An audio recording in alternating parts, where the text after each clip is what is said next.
Bonjour à tous. Aujourd'hui, nous sommes le mardi 25 août 2026 et notre cher ami John Helmer est avec nous. Bon retour parmi nous, John. Merci Nima, c'est bon d'être de retour. John, commençons par la nouvelle initiative de l'administration Trump envers l'Iran, qui relève, comme ils le disent, de la guerre économique. Ils cherchent à isoler l'économie iranienne et à la faire s'effondrer. Hier, Scott Bessent s'est exprimé et, au fond, il n'a annoncé aucune nouvelle sanction. Il a surtout insisté, vous savez, sur les sanctions secondaires et sur une forte pression exercée sur les pays qui entretiennent une forme de relation économique avec l'Iran. C'est l'essentiel de ce que nous avons appris de Scott Bessent. D'un autre côté, Hassim Munir s'est rendu en Iran et s'est entretenu avec des responsables iraniens. Il a notamment rencontré le président du Parlement iranien, le président iranien, et le chef du Conseil de sécurité nationale iranien. Allez-y. Quelle est votre lecture de la physionomie de la guerre entre l'Iran et les États-Unis?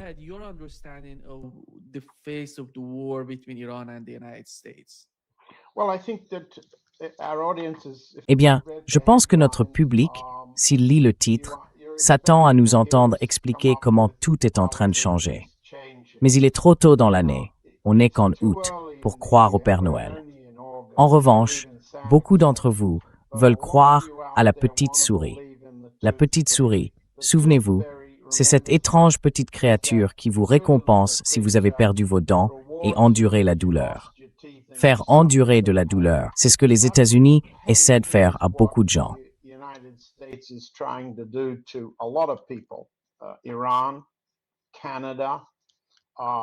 L'Iran, le Canada, la Chine, la Russie, les Palestiniens, la Syrie, et ainsi de suite.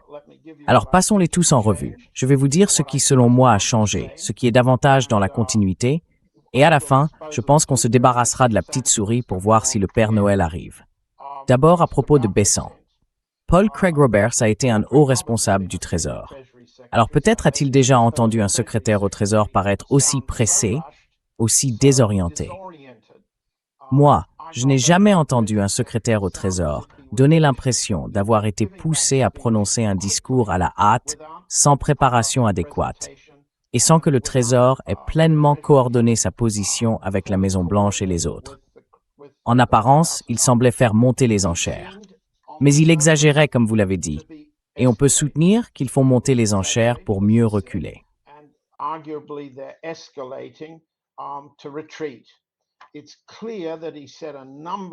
Il est clair qu'il a dit un certain nombre de choses qui suggèrent un recul par rapport à l'opération militaire. Ils ne veulent pas, et je crois que vous l'avez dit hier dans votre podcast, il a déclaré « Nos grandes forces armées ont préparé le terrain ». Ça veut dire qu'elles ont préparé le terrain. Maintenant, nous allons passer à la guerre économique, à une opération financière soutenue, comme il l'a appelé. Il a ensuite dit que cela visait les facilitateurs de l'Iran, et ça ne peut vouloir dire que la Chine. Et nous allons revenir tout de suite à la réponse chinoise qui est arrivée il y a quelques heures. Mais il n'a nommé personne. Il peut difficilement nommer la Chine. Le président Xi pourrait se désister, annuler, se désister de la rencontre qu'il est censé avoir en théorie avec le président Trump aux États-Unis le mois prochain.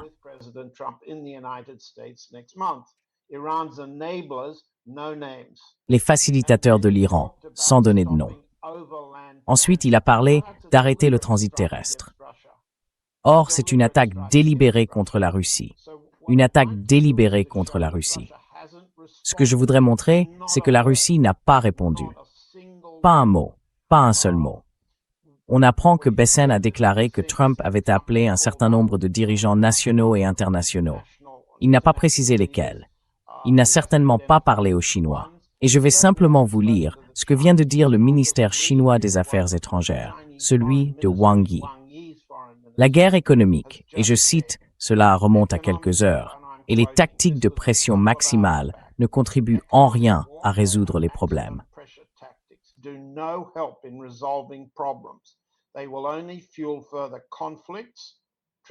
Elles ne feront qu'alimenter de nouveaux conflits, provoquer des effets de contagion des risques, perturber l'ordre économique et financier mondial et porter atteinte aux droits et aux intérêts d'autres pays. C'est un désaveu chinois très clair. Qu'est-ce qui est venu de Moscou? Rien. Pas un mot. Le président Poutine a rencontré aujourd'hui le ministre indien des Affaires étrangères, Jai Shankar. Dans le communiqué du Kremlin, il était tout à fait en mesure de faire référence à cette attaque contre le pétrole russo-indien et contre d'autres relations, ainsi qu'au rôle de l'Iran au Moyen-Orient. Pas un mot. En même temps, l'Inde tient une réunion inhabituelle. Ajit Doval, le conseiller à la sécurité nationale du Premier ministre Modi, est à Pékin. Nous voyons donc toutes sortes d'initiatives du côté indien, mais aucune réponse de la Russie. Il n'y a eu aucune déclaration du président Poutine lui-même.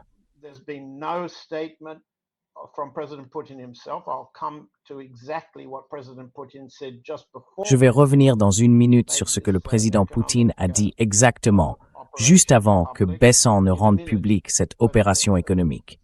Mais le ministre des Affaires étrangères, Lavrov, n'a rien dit. Le porte-parole présidentiel, Peskov, n'a rien dit. Le président lui-même n'a rien dit. La seule réaction relayée par la presse d'État vient d'experts de groupes de réflexion, pas de responsables officiels. Autrement dit, ils disent l'évidence. Ils disent des choses que nous pourrions dire nous-mêmes.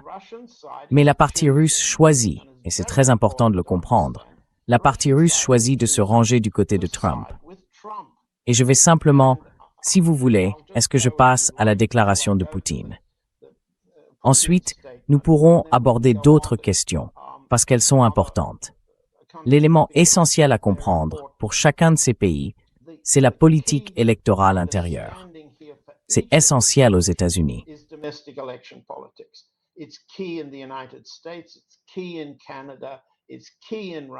C'est essentiel au Canada. C'est essentiel en Russie, où une élection aura lieu dans moins de 4 semaines. C'est essentiel partout. Si l'on comprend la pression électorale, alors voici la position russe.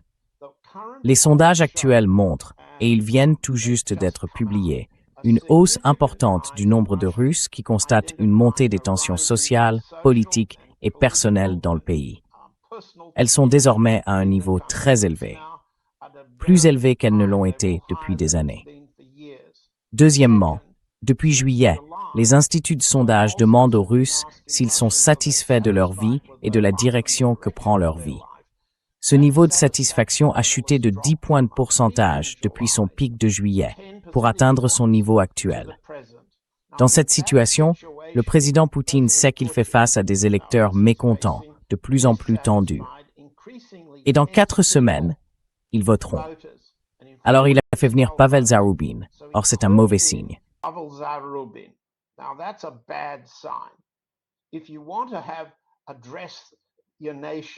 Si vous voulez vous adresser à votre nation, à vos électeurs, si vous voulez les rassurer sur les tensions, sur la satisfaction, sur l'avenir, vous donnez à la presse, aux pools de journalistes, la possibilité de poser des questions improvisées. Ou au moins, vous faites en sorte que ça en ait l'air. Choisir Pavel Zarubin, ça signifie que le président Poutine a choisi un homme qui dira seulement exactement ce qu'on lui a demandé de demander. Alors, voici ce qu'a dit Zarubin. À quoi mènent ces frappes? Il parle de l'escalade des attaques russes contre Odessa, le long du front et au cœur de l'ouest de l'Ukraine. À quoi mènent ces frappes? Demande Zarubin. Bonne question. Quelle est leur efficacité? Très bonne question. Tous les Russes que je connais, à qui j'ai parlé depuis ce week-end, demandent quelle est leur efficacité. Sont-elles efficaces? Demande Zarubin. Et ont-elles, d'une manière ou d'une autre, une incidence sur la situation sur la ligne de combat? Voilà la question qu'on pose maintenant au président Poutine. Qu'est-ce qui se passe ici?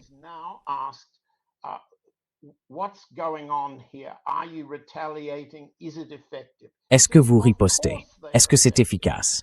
Il répond, bien sûr que c'est efficace. Ces frappes arrivent au bon moment.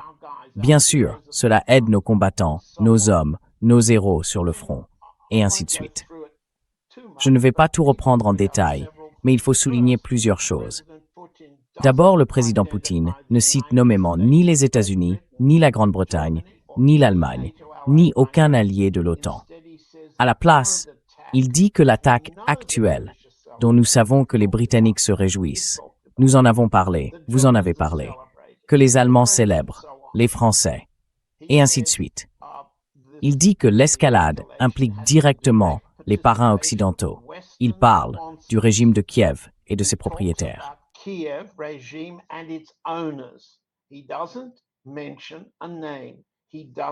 Il ne cite aucun nom, il ne fait pas référence aux États-Unis.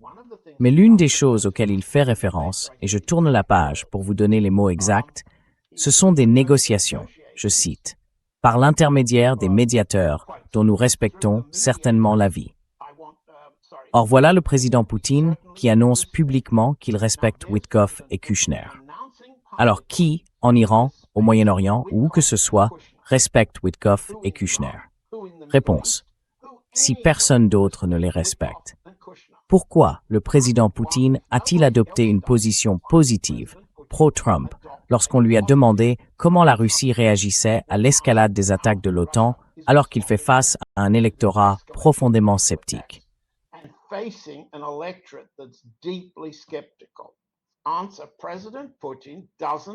Réponse. Le président Poutine ne répond pas à l'électorat russe. Au contraire, il s'en tient à une position pro-américaine, une position qu'il ne partage pas avec le ministère des Affaires étrangères, les services de renseignement, l'état-major général, ni le Conseil de sécurité. Il n'a donc pas non plus défendu l'Iran, un allié stratégique, contre ces sanctions secondaires qui vont certainement se resserrer contre la Russie. Car le président américain a dit, comme je l'ai souligné, que toutes les routes terrestres vers l'Iran, depuis le nord, y compris la mer Caspienne, qui est bien sûr une voie maritime, étaient concernées. Il n'a pas défendu l'Iran. Il en a eu l'occasion, en s'entretenant avec Jaishankar, le ministre indien des Affaires étrangères, d'évoquer les menaces de sanctions secondaires contre l'Inde.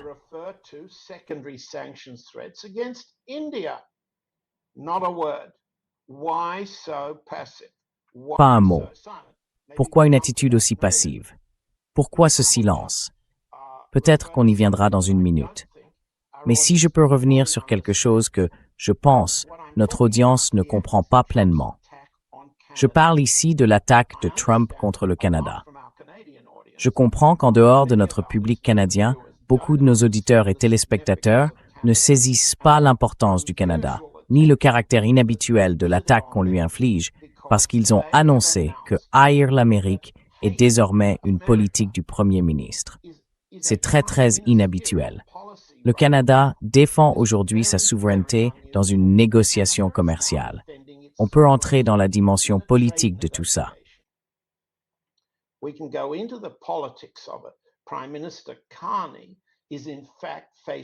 Le Premier ministre Carney fait en réalité face à une élection la semaine prochaine, une élection partielle. Elle est particulièrement sensible pour son contrôle, sa majorité, le nombre de sièges qui permet à son gouvernement de gouverner au Parlement, à Ottawa. Il a particulièrement mis l'accent sur la question de la souveraineté, parce que les voix se jouent là. Et c'est très serré dans une élection partielle au Québec, la région francophone. Carney a aussi pointé la tentative des États-Unis d'empêcher le Canada de négocier des accords commerciaux séparés avec la Chine. Toute tentative, voyez-vous, des États-Unis de restreindre le commerce avec la Chine en passant par le Canada est désormais rejetée par le Canada.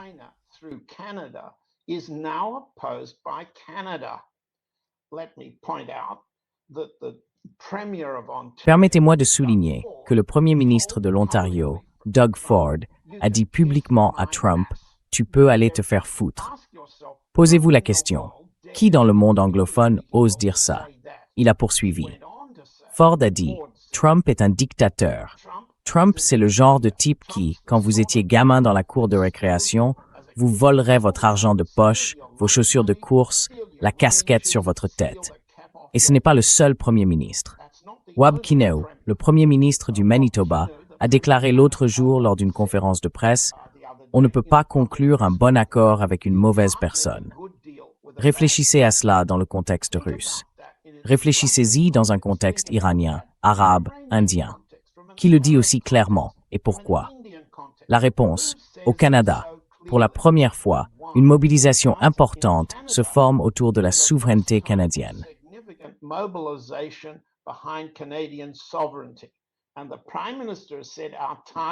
Et le Premier ministre a dit notre cible, c'est l'Amérique. Il n'a pas dit Howard Lutnick, le secrétaire au commerce. Il n'a pas dit Jamieson Greer, le représentant au commerce. Il aurait pu dire Donald Trump lui-même. Il ne l'a pas fait. Il a dit « L'Amérique est en guerre contre nous ». Or, l'exemple canadien montre que d'un côté, le Premier ministre estime que cette ligne sur la souveraineté lui rapportera les voix dont il a besoin pour soutenir sa majorité au Parlement. De l'autre, les Canadiens ont compris, et je demande à chacun de réfléchir à la façon dont cela s'applique à l'Iran, à la Russie et à tous les autres pays qui nous préoccupent ici, que Trump est vulnérable. Et les journalistes américains, y compris les podcasteurs américains, ne semblent pas le comprendre.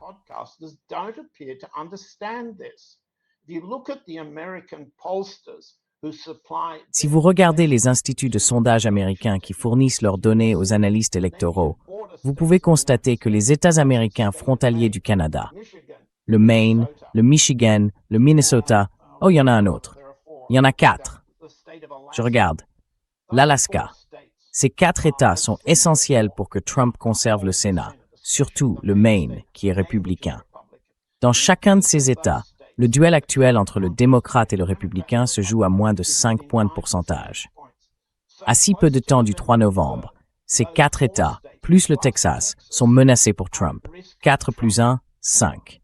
C'est une menace très sérieuse pour la tentative de Trump de conserver le Sénat ou même d'aboutir à une égalité.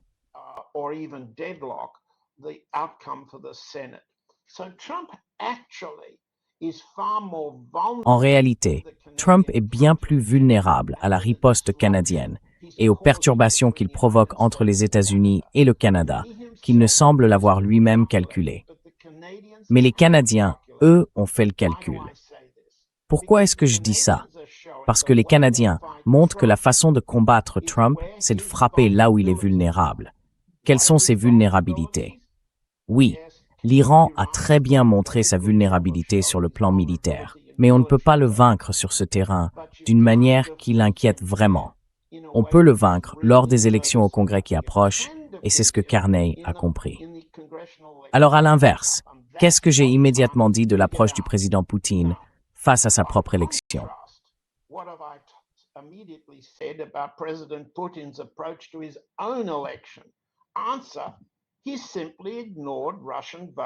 Et il a tout simplement ignoré le sentiment des électeurs russes. Il a apporté son soutien à Trump. Et pire encore, Kirill Dmitriev, l'homme de confiance de Trump et son négociateur auprès de la famille Trump, a en fait évité ces dernières heures des attaques contre Carney, le qualifiant de fou. Pourquoi la Russie? Pourquoi un Russe, aujourd'hui, attaquerait-il le Canada? Le Canada est clairement un ennemi à cause de son lobby ukrainien. C'est vrai. Mais le fait que le Canada se détache des États-Unis est un exemple pour toute la communauté de résistance face à Trump. Si le Canada peut montrer quelque chose de positif, comment Dmitriev, qui représente le président Poutine, peut-il ne pas le voir? C'est à ce point que certains sont aveugles à Moscou. Mieux vaut en rester là. Vous feriez mieux de me répondre avec quelque chose.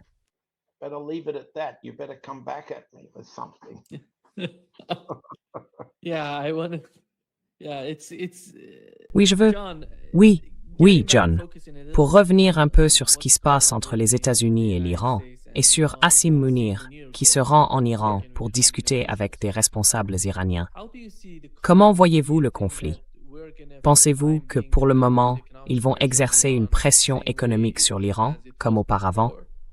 Et puis, vous avez évoqué les élections de mi-mandat et la manière dont Donald Trump s'y prépare. Comment voyez-vous le fait de renoncer aux attaques, en quelque sorte, de ne pas attaquer l'Iran, et de choisir plutôt une guerre économique contre l'Iran?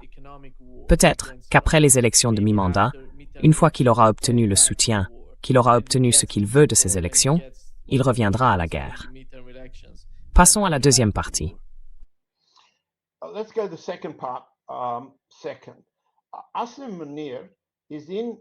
Deuxièmement, Asim Munir est en Iran, et nous n'avons pas vraiment d'idée claire sur les négociations.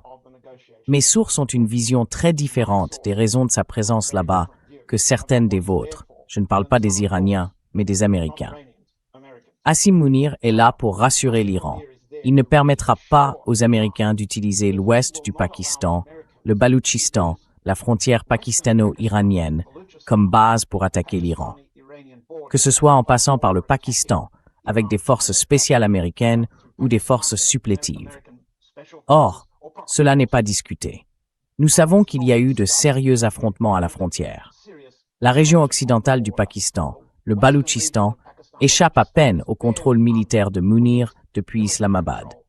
Mais il est essentiel pour Munir d'essayer d'équilibrer sa relation stratégique toute récente avec les États-Unis, une relation qui en réalité est financée et soutenue par l'Arabie saoudite. Il doit rassurer l'Iran en lui disant qu'il ne le menace pas.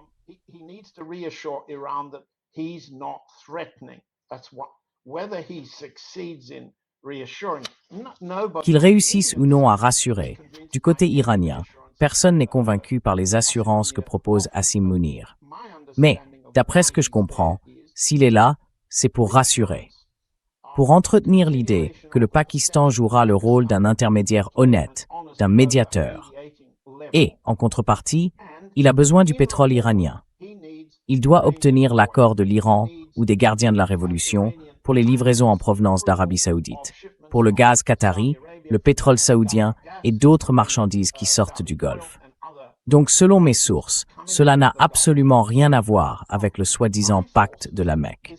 Cela a tout à voir avec le besoin désespéré du Pakistan en approvisionnement stratégique, engrais, pétrole, gaz, et ainsi de suite. Et pour cela, il doit avoir l'accord des gardiens de la Révolution.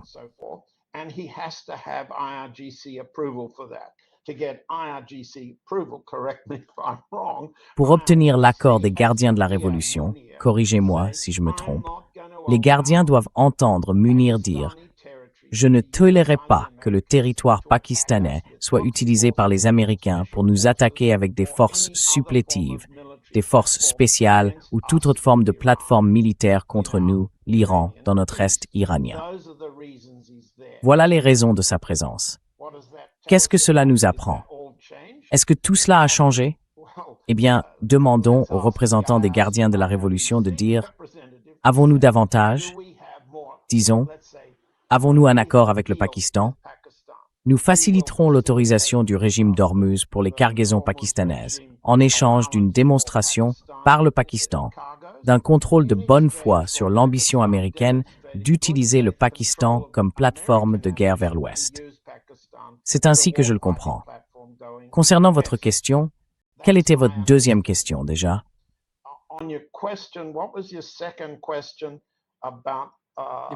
Les élections de mi-mandat, en revenant à la guerre, ou une combinaison de guerre économique et de guerre ouverte.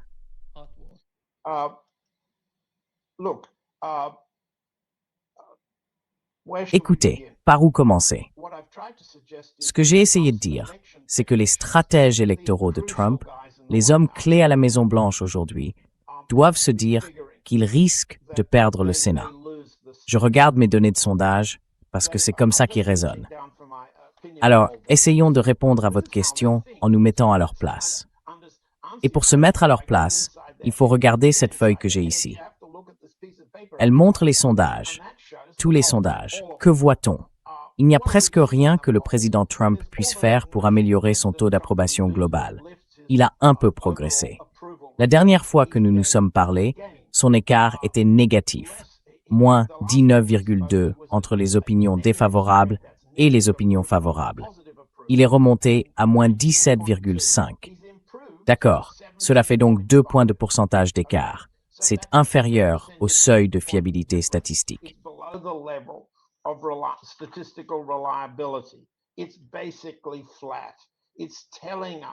C'est pratiquement stable.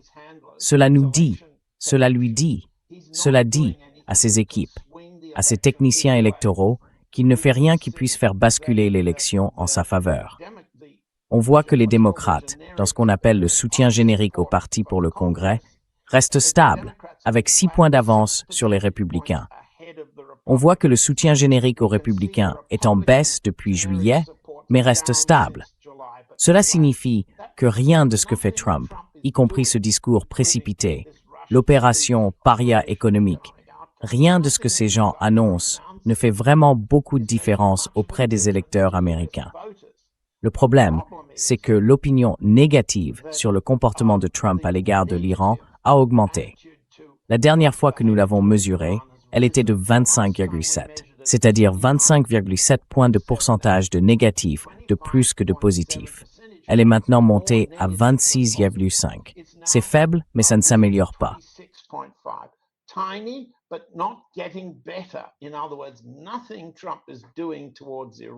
Autrement dit, rien de ce que fait Trump vis-à-vis de l'Iran n'améliore l'approbation des électeurs américains. C'est la même chose pour l'opinion des électeurs américains sur la manière dont Trump gère la guerre entre la Russie et l'Ukraine. La semaine dernière, l'écart négatif était de 37,7. Cette semaine, il est de 38,1. Ce n'est pas énorme, mais ça ne s'améliore pas. L'opinion des électeurs américains sur le bilan de Trump concernant l'inflation ne s'améliore pas non plus. Elle se dégrade. Alors, qu'est-ce que tout cela signifie? J'ai mentionné les 4 sièges indécis au Sénat. J'ai un collègue, Martin Seif, qui a une méthode très intéressante et inhabituelle pour analyser les élections américaines. Il m'assure qu'à son avis, les démocrates vont rafler la Chambre des représentants. Et pas seulement cela. Quand ils auront la majorité, les démocrates afficheront une orientation idéologique différente au sein de leur caucus à la Chambre. Ils détestent tous la Russie.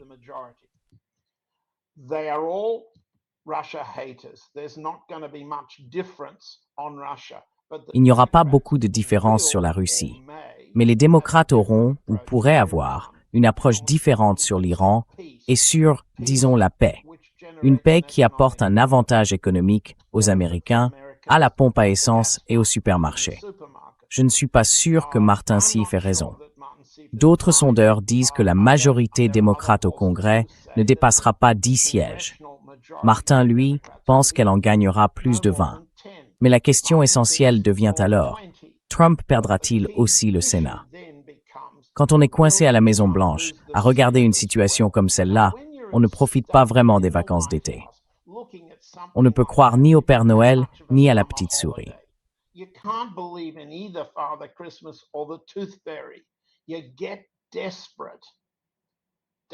On devient désespéré. Désespéré. Et je pense qu'on a expliqué que les mécanismes qu'un président utilise habituellement pour mettre en balance les aspects négatifs et positifs de toute décision importante, c'est le Conseil de sécurité nationale, n'est-ce pas? C'est là que la politique économique internationale, le soutien à la monnaie, toutes ces grandes questions sont coordonnées avec les services de renseignement, l'armée, les décideurs de politique intérieure, ceux qui comptent les voix. Mais Trump a perdu la capacité du Conseil de sécurité nationale à coordonner les choses intelligemment.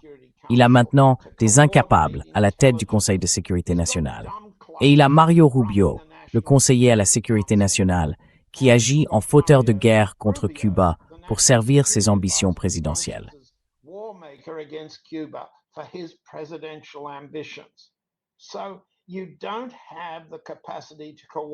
Donc, vous n'avez pas la capacité de coordonner. Ça se voit dans la manière dont Besant a annoncé l'opération Economic Outcast. Cela menace immédiatement les relations des États-Unis avec la Chine à l'approche du mois prochain. Ma conclusion, et j'espère que cela répond à votre question, c'est que les risques pour Trump, sur le plan de l'électorat intérieur, augmentent. Les sondages montrent que rien de ce qu'il fait ne rassure les électeurs américains d'une manière qui puisse lui profiter en novembre. Cette combinaison de facteurs est une très mauvaise nouvelle pour un président dont le parti est confronté à une élection prochaine. Dans cette situation, votre meilleure option est d'essayer de vous retrancher.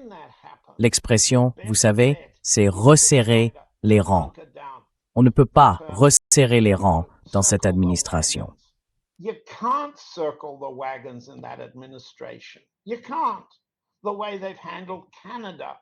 Vous ne pouvez pas. La façon dont ils ont géré le Canada le montre.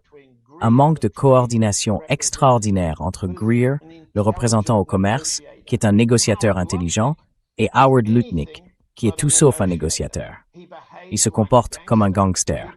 Il se comporte comme une brute. Avec le Canada, il agit comme si les insulter et les menacer allaient changer leur politique.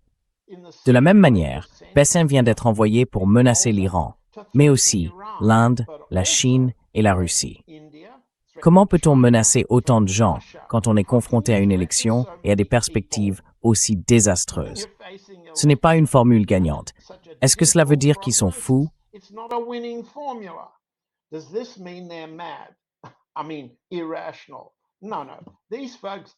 Je veux dire irrationnels. Non, non. Ces gens-là ne deviennent pas irrationnels.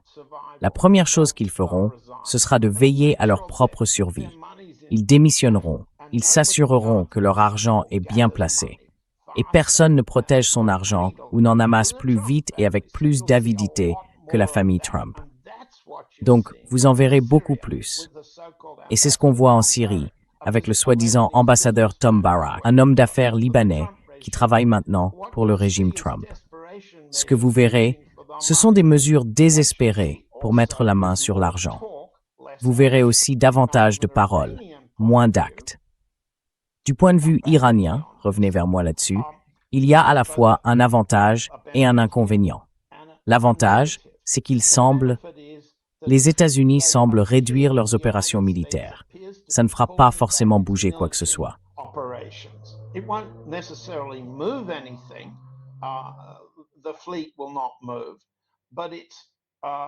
La flotte ne bougera pas, mais les grandes opérations militaires pourraient être suspendues jusqu'à la fin de l'élection, tandis qu'ils mettent l'accent sur l'opération paria économique. Mais si on regarde ça du point de vue d'une agence de renseignement, du point de vue de la CIA, cela semble être un message adressé à une faction en Iran, la faction Araghchi, la faction Pezeshkian. En gros, cela dit, vous dépendez de votre soutien populaire à Téhéran et dans le pays, du maintien d'une monnaie stable, de l'approvisionnement en nourriture et de toutes sortes de fournitures. Cette opération vous frappera. Cela semble viser disons, je ne prétends pas connaître les factions iraniennes. Cela semble être un message destiné à la faction réformatrice, celle qui est la plus sensible aux indicateurs économiques, à la corruption et au soutien populaire en Iran.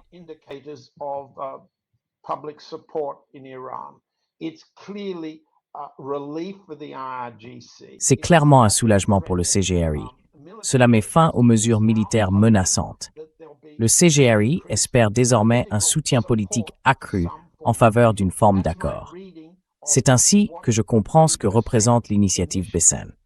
En même temps, et je vais devoir conclure, Nima, vous dites que l'Iran, le CGRI et le consensus iranien sont de plus en plus liés à la volonté de contrôler ce que les Américains tentent de faire avec Israël, en Syrie et au Liban. Et là, deux choses très importantes ont changé. Nous avons vu le ministre syrien des Affaires étrangères, Shaibani, rencontrer, comment s'appelle-t-il déjà, Roman Goffman, le chef du Mossad, à Amman, et parvenir à une liste de concessions faites par la Syrie que les États-Unis soutiennent également. Je m'appuie sur les informations de Vanessa Billey concernant les termes de l'accord entre Shaibani et Israël.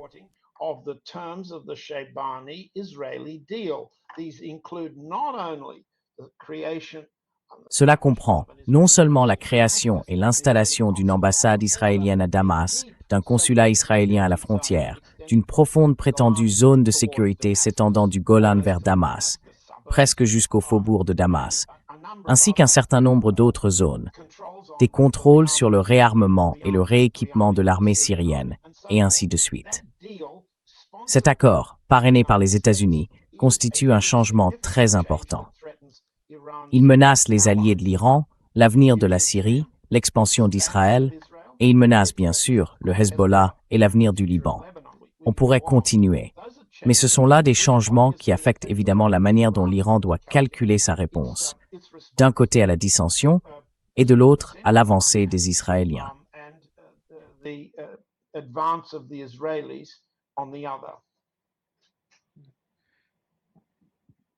John, que veut Donald Trump de Xi Jinping? Nous savons qu'ils vont se rencontrer aux États-Unis le mois prochain. et je suppose qu'il voudra lui demander quelque chose au sujet de l'Asie occidentale, dans le cadre du dossier russe. Hier, nous avons appris que les États-Unis s'apprêtent à imposer des sanctions de 7,5% à la Chine elle-même. Comment voyez-vous la relation entre l'administration Trump et Xi Jinping lors de cette prochaine rencontre? Comment cela va-t-il se passer? Est-ce que ce sera une rencontre importante?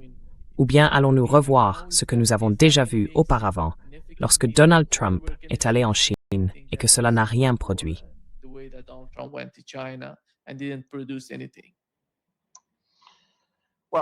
Eh bien, s'il y a une réunion, et c'est à condition qu'il y en ait une, Il a été confirmé qu'il s'agirait d'une réunion d'une journée. Elle va y rester une journée, puis elle quittera les États-Unis.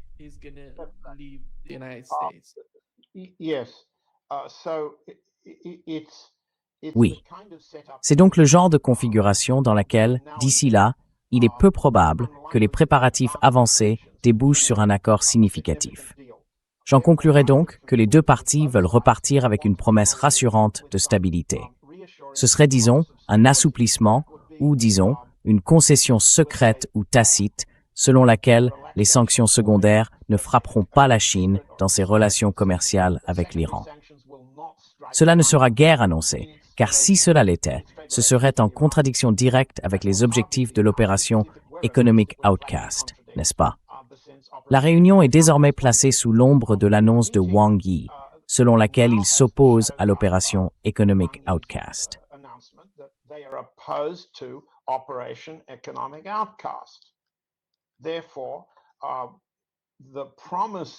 Par conséquent, la promesse d'un renforcement des sanctions secondaires serait reportée. La Chine répondrait donc à ce report par ce qu'on appelle, pour reprendre un terme russe, le terme du président Poutine, un report en miroir, et elle attendrait de passer les élections de novembre. Les Chinois savent compter les votes électoraux aussi bien que nous tous.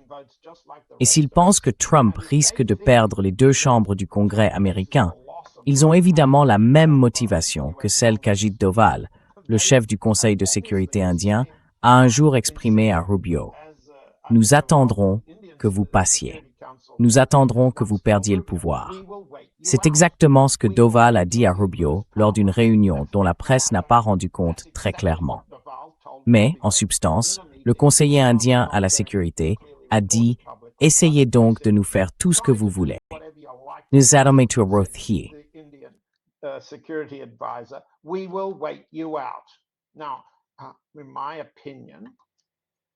À mon avis, j'invite ceux qui croient encore au Père Noël ou à la petite souris à y réfléchir. À mon avis, ce sur quoi Trump et Xi peuvent tous les deux s'accorder, c'est d'attendre que l'autre cède. Trump peut multiplier les accolades, et vous verrez l'expression sur le visage de Xi. Il n'est pas très à l'aise avec les gestes d'affection physique. On a vu Wang Yi, qui est parfois très mal à l'aise à l'idée de serrer la main à certaines personnes.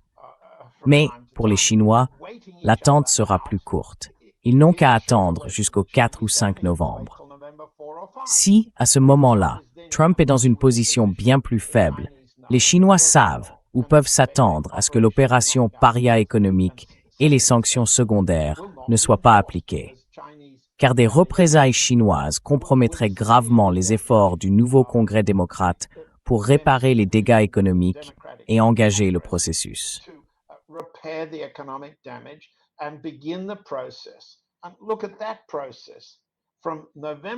Regardez ce processus.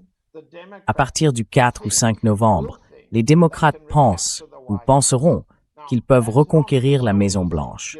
Or, ce n'est pas si facile, compte tenu des candidatures qu'ils ont. C'est bien moins évident que de remporter le contrôle du Congrès. Les démocrates pourraient donc conserver le Congrès. Les républicains, principalement Vance, Rubio et la famille Trump, doivent se dire qu'ils doivent désormais se concentrer sur la conservation de la présidence. On entre alors dans la politique de succession présidentielle américaine. Et donc la stabilité avec la Chine, pas de contre-sanctions, pas de sanctions, pas de contre-sanctions avec la Chine, doit être un principe directeur, vous ne pensez pas? Et c'est un atout que la partie iranienne peut jouer.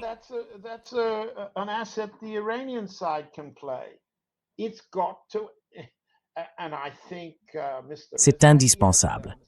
Et je crois que M. Rezaei et M. Ghalibaf, j'espère avoir correctement prononcé leur nom, ont tous dit « Vous menez une guerre économique contre nous, nous riposterons ». Et pour la première fois, le cycle électoral est favorable à une contre-guerre économique. Alors si les Canadiens peuvent le comprendre, avec toutes leurs compétences, l'Iran le peut certainement. Et la Russie aussi. Mais pas si Kirill Dmitriev accompagne Witkoff et Kushner au Kremlin comme médiateurs respectés auprès du président Poutine, parce qu'il n'y a aucun accord possible dans ce cas. Comme l'a dit le Premier ministre du Manitoba, au Canada, on ne peut pas conclure un bon accord avec une mauvaise personne. Et Kushner et Witkoff sont de mauvaises personnes. Le président aussi, même si la partie russe n'arrive pas à se résoudre à le dire.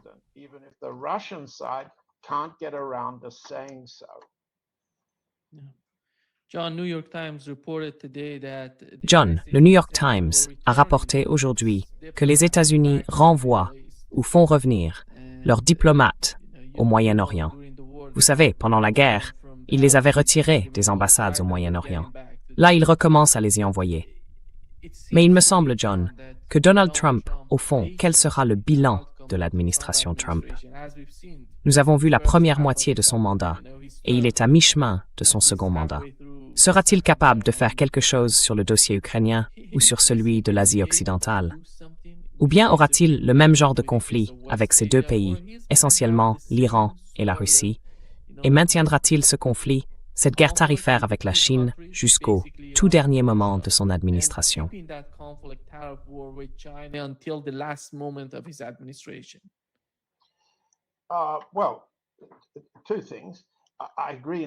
Eh bien, deux choses.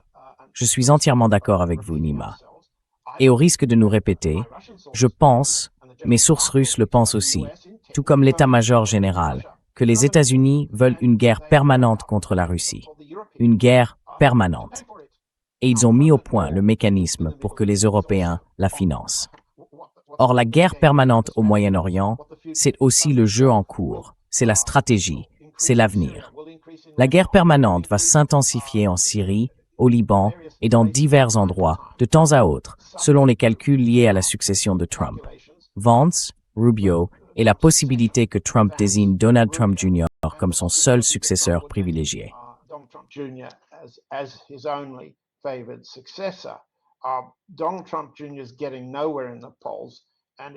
Donald Trump Jr. ne décolle pas dans les sondages et il est très probable qu'une succession au sein de la famille Trump soit impossible après le 4 novembre. Il reste donc Vance et Rubio. Rubio est celui qui veut détruire le régime Castro, ce qu'il reste du socialisme à Cuba, et qui est partisan de la guerre dans les Amériques. Vance a différentes approches, mais il n'est pas opposé à une guerre permanente en Europe si les Européens la paient. Et ils la paient. Il n'est pas non plus opposé à une guerre permanente contre l'Iran si les Saoudiens la paient, ainsi que les Qataris et les Émiratis.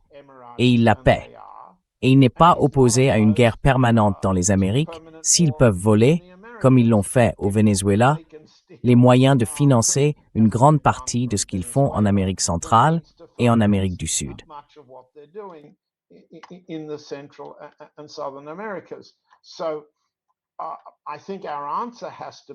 Donc, je pense que notre réponse doit être une guerre permanente, par phase, soumise aux échéances de la succession présidentielle. Et j'ai peur que ça ne corresponde pas au titre, ou du moins à une partie du titre. L'Empire ne s'effondre pas.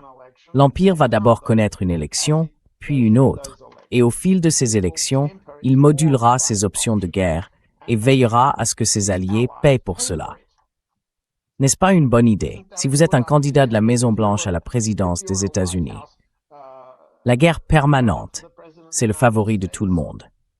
Les démocrates soutiendront sans aucun doute une guerre permanente contre la Russie. Ils détestent la Russie.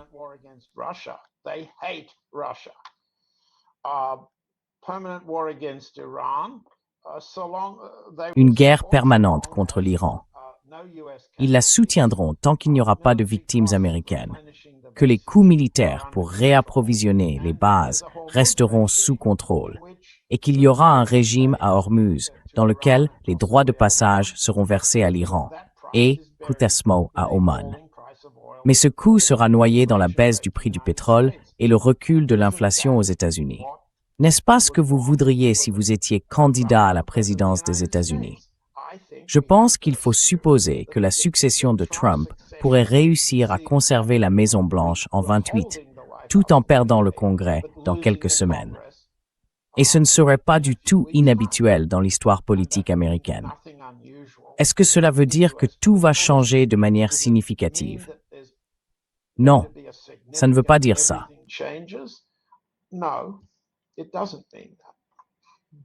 Yeah. Just to wrap up, John, do you think you've mentioned Pour conclure, John, vous avez dit que cette attitude prolongeait la guerre. Mais comment voyez-vous les perceptions? Comment voyez-vous la manière dont l'Iran et la Russie se repositionnent pour faire face à cette stratégie des États-Unis? Parce qu'après avoir mentionné l'Arabie saoudite, peut-être le Qatar ou les Émirats arabes unis, ils veulent payer pour la guerre en Asie occidentale. Mais d'un autre côté, ils souffrent beaucoup pendant cette guerre. Ils en connaissent le coût, et la poursuite de la guerre ne va pas leur être bénéfique, ni à long terme, ni à court terme.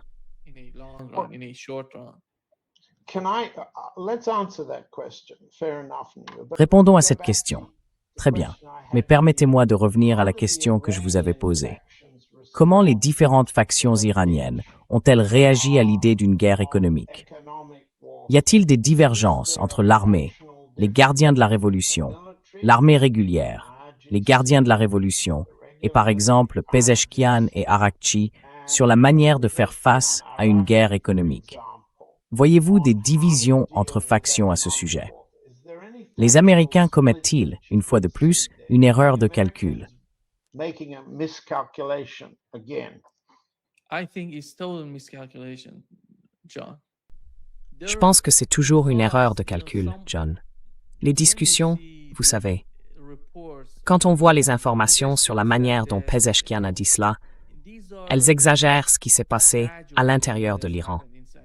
On ne voit pas tant de différence que ça en Iran aujourd'hui, parce qu'ils savent tous qu'ils mènent le même combat. Il n'y a pas de différence, je dirais. Je n'ai jamais vu une telle unité. Tout le monde a ses différences, pour être honnête. Il ne s'agit pas de dire qu'il n'y a aucune différence en interne. Ils sont différents, ils pensent différemment. Mais quand il s'agit des objectifs, c'est la même chose pour tous. C'est pour cela que l'objectif les rassemble tous. Et quels sont ces objectifs? Faire sortir les États-Unis d'Asie occidentale. C'est l'objectif que tout le monde veut en Iran. La deuxième partie, c'est d'avoir une nouvelle architecture de sécurité dans la région. Having a new security architecture in the region. Even I don't know if you heard the head of National Security Council of Iran. Je ne sais pas si vous avez entendu le chef du Conseil suprême de sécurité nationale iranien commenter le pacte de la Mecque. Il a dit « Ce n'est pas un problème si ces pays musulmans se réunissent. Ça nous va. Mais comment peut-on avoir un tel pacte sans l'Iran et l'Égypte? Vous savez, sur les questions économiques, il peut y avoir des divergences au sein de l'Iran. Mais quand il s'agit des États-Unis et de la manière de traiter avec les États-Unis, il n'y a aucune divergence en Iran. Aucune. Et c'est important, parce que dans les médias grand public, on entend essentiellement « on ne sait pas qui est aux commandes en Iran ». Si je ne me trompe pas, il y a 2 jours, nous avons appris que Donald Trump avait essayé de passer par Tulsi Gabbard et ses contacts au Kurdistan irakien pour parler avec les gardiens de la révolution, avec leur chef, afin de voir s'ils pouvaient faire quelque chose dans ce sens, ou peut-être trouver une meilleure manière de négocier avec les Iraniens.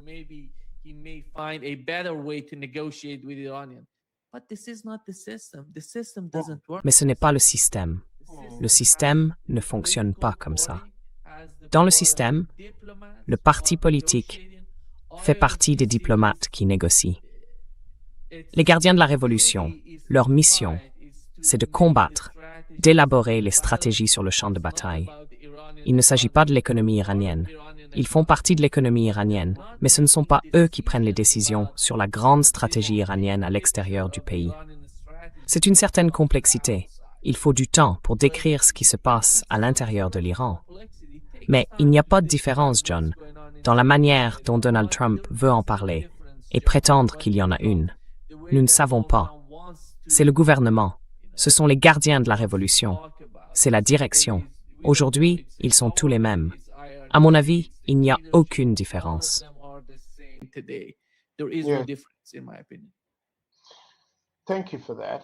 Now, the second part of your question was directed Merci pour cela. what's Russia learning? La deuxième partie de votre question portait sur ce que la Russie apprend de l'état de guerre permanente dans lequel elle se trouve, tout comme ses alliés, la Chine, la Corée du Nord, l'Iran et Cuba. Partons de l'hypothèse que la Russie a désormais presque totalement abandonné Cuba. Il n'y avait aucune représentation du Parti communiste russe lors de la récente célébration à Cuba du Parti communiste ou du pouvoir castriste. Mais si l'on laisse Cuba de côté, le président Poutine tire-t-il les leçons de ces guerres? La réponse, c'est que nous revenons une fois de plus aux différences entre les factions russes qui entourent le président. The differences between the Russian factions surrounding the president.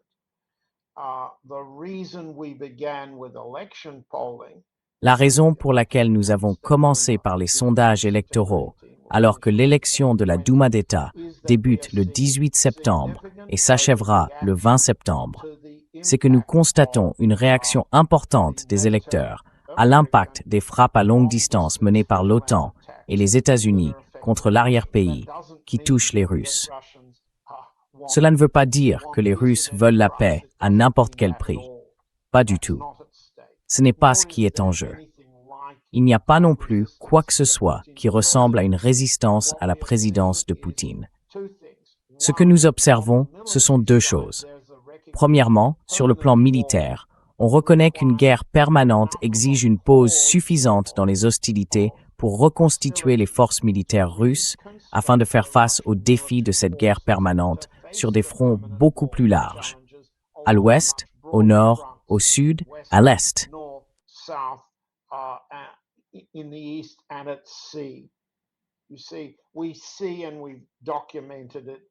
Vous voyez, nous l'avons constaté, nous l'avons documenté et nous en avons discuté. La relative faiblesse du camp russe pour défendre ses flottes de pétroliers et de vraquiers, ses navires transportant des engrais, du charbon, du pétrole ou du gaz. Il ne peut pas les défendre correctement.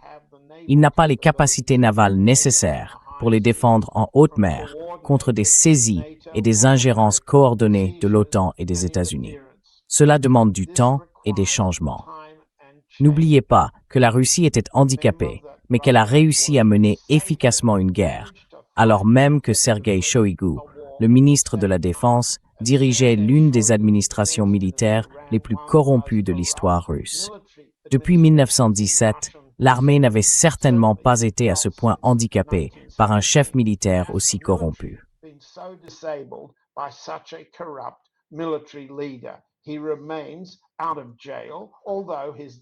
Il reste en liberté, alors que ses vice-ministres sont soit en prison, soit assignés à résidence pour corruption massive. Nous savons ce qui est arrivé à Evgeny Prigojine, tout aussi corrompu, mais qui a mené une protestation militaire avortée contre la corruption au ministère de la Défense, pas contre la sienne. Faire la guerre et développer les capacités nécessaires pour mener une guerre permanente contre de tels ennemis, cela demande du temps. Et toutes mes sources militaires le disent. Aucune perte de confiance dans nos capacités militaires. Nous avons besoin de temps pour reconstituer nos capacités, réparer les dégâts causés par l'administration Shoïgu. Et cela prend du temps. Il faut donc une pause. Il faut donc parvenir, dans une certaine mesure, à obtenir une pause européenne, américaine et ukrainienne. Sauf qu'ils n'ont aucune intention de le faire.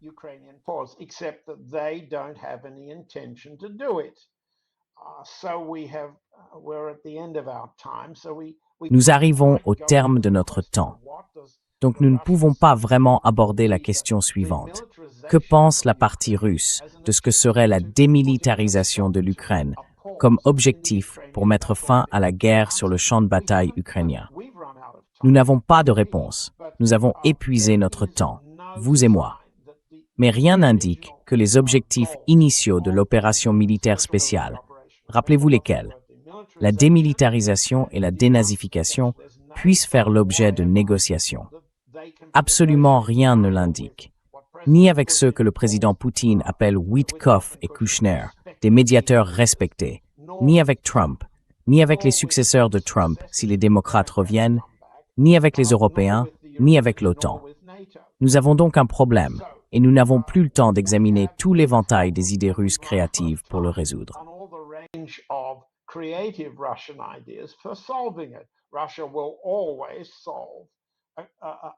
La Russie finira toujours par résoudre un problème militaire de ce genre. Le problème politique, je pense, le problème politique de la négociation avec Trump, la soi-disant formule d'Anchorage, c'est une impasse. C'est terminé. Ça ne permet pas, et ça ne peut pas permettre, d'aboutir à une issue satisfaisante. Et là-dessus, je suppose que nous devons nous arrêter pour le moment et y revenir plus tard. Mais pour l'instant, les seules personnes qui croient à la petite souris sont au Kremlin. Et malheureusement, cela ne convaincra pas les électeurs russes lorsqu'ils iront voter dans 4 semaines.